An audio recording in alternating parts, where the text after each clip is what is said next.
First step in the mechanism of labor is engagement. 2/5 or less than 2/5 parts are palpable per abdominal examination. We say the head is engaged. उसके बाद decent आता है. Decent होता है transverse diameter में, जो कि inlet का है 13 सेंटीमीटर और एंटीरियर पोस्टीरियर होता है 11 सेंटीमीटर. फीटल स्कल बड़ा पार्ट है, लार्जेस्ट पार्ट है, तो लार्जेस्ट प्रेजेंटिंग डायमीटर से एंटर करेगा.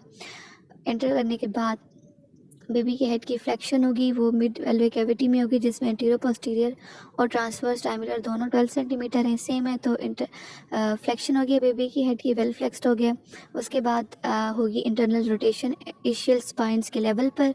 जब इंटरनल रोटेशन होगी तो बेबी ऑक्सीपिटो एंटीरियरली प्रेजेंट करेगा सिम्फिसिस प्यूबिस पर, क्योंकि वो जो स्लाइडिंग स्लोपिंग गटर है लिवेटर नाई मसल्स का, जैसे ही उस पर हेड स्ट्राइक करेगा तो वो उसको ऑक्सीपिटो एंटीरियरली प्रेजेंट करेगा. तो सिम्फिसिस प्यूबिस जो है वैजोफल्क्रम एक्ट करेगी. जैसे ही बेबी का हेड प्रेजेंट करेगा occipito anteriorly to the symphysis pubis, ये वो डायमीटर है जो कि वेल फ्लेक्स्ड पोजीशन में, और इसका ये है 9.5 सेंटीमीटर, क्योंकि आउटलेट उसमें हमारे पास एंटीरियर पोस्टीरियर 11 सेंटीमीटर है और ट्रांसवर्स है, नहीं आउटलेट में सॉरी ऑपोजिट हो गया. एंटीरियर पोस्टीरियर जो है वो 13 सेंटीमीटर और जो ट्रांसवर्स है वो है 11 सेंटीमीटर. अब ये जो हेड है ये देखें, ये मूव कर रहा है इस तरह से. जैसे अब आपने कहीं किसी खिड़की और छोटा सा पोर्शन जैसे रोशनदान है, आपने सर बाहर निकाल कर देखना है दुनिया को, तो देखें आपकी दुनिया तो एक कमरा है ना, तो आप उसमें ऐसी पोजीशन ले अटेन करेंगे, ख़ुद को इतना वेल फ्लेक्स करेंगे ताकि आप आराम से अपना सर निकाल के बाहर की तरफ देख सकें.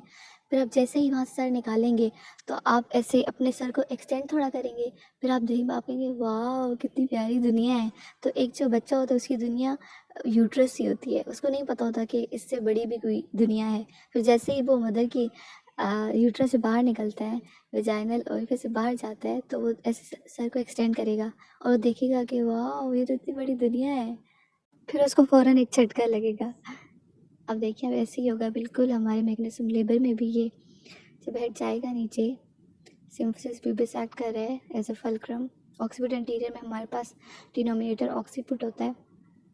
अब देखिए बाहर हेड की एक्सटेंशन हो रही है, हेड एक्सटेंड करेगा. जैसे ही एक्सटेंशन होगी हेड की, उसके बाद एक्सटेंशन के बाद हो रही है restitution. Baby 1/8 of a circle move करेगा उसका हेड, और मूवमेंट होगी 1/8 of a circle to align with the body. उसके बाद फिर से मूवमेंट होगी 1/8 of a circle to align with the shoulders, ताकि शोल्डर डिस्टोर्शन ना हो. उसको हम एक्सटर्नल रोटेशन कहेंगे. उसके बाद हो जाएगी delivery of the head, fetus, delivery of the head, shoulder and placenta.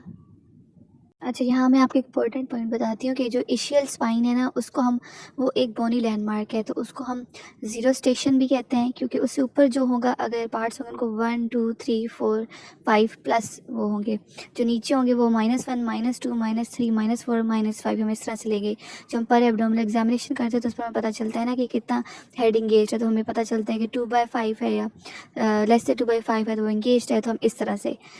और इशियल स्पाइन पे एक और ये होता है कि पुडेंडल नर्व भी नीचे से गुजर रही होती है, तो हम पुडेंडल जब ब्लॉक देते हैं जो, तो तब हम उसी एरिया में देते हैं, वो इशियल स्पाइन का लेवल होता है. तो ये इंपॉर्टेंट पॉइंट्स थे जो मैंने सोचा मैं आपको बता दूं साथ.